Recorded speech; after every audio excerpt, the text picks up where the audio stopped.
আসন্ন লোকসভা নির্বাচনকে সামনে রেখে রাজ্যের মন্ত্রী সুধাংশু দাসের উপস্থিতিতে ফটিকরায় বিধানসভার অন্তর্গত তারাপুর গ্রামে যোগদান সভার আয়োজন করা হয়। সভায় 20 পরিবারের 66 জন সংখ্যালঘু ভোটার বিভিন্ন দল ত্যাগ করে ভারতীয় জনতা পার্টিতে যোগদান করেন। নবাগতদের হাতে দলীয় পতাকা তুলে দিয়ে তাদের বিজেপি দলে স্বাগত জানান মন্ত্রী সুধাংশু দাস।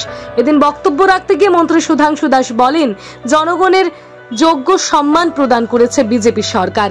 জনগণের সুবিধা অসুবিধার দিকে লক্ষ্য রেখে কাজ করছে সরকার, আর এই ধারাবাহিকতা আগামী দিনেও বজায় থাকবে।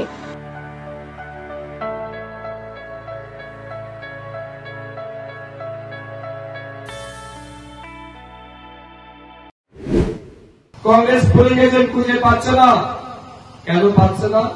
কারণ মানুষ তাদের বাউতাবাদী রাজনীতি, সেই সদন কুসুমের রাজনীতি, রক্ত পিপাসু খনির রাজনীতি মানুষ বুঝে গেছে, এবং এই কারণে মানুষ আজ সিপিএম দলের পুলিং এজেন্ট হতে চায় না, সিপিএম দলকে রাজনীতি করতে চায় না।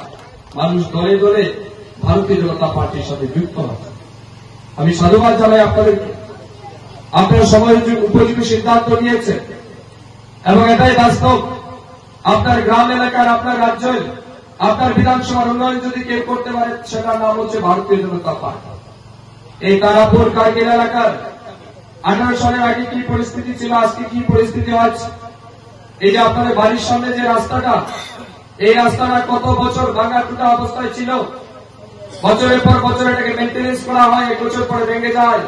আমি বলছি যে আর মেনটেন্যান্স করা হবে না, এটাকে পার্মানেন্ট রাস্তা বানাতে হবে। আজ আপনাদের আশীর্বাদে ডাবল লেনের রাস্তা আপনার বাড়ির সামনে রাস্তা আমরা তৈরি করে দিয়েছি।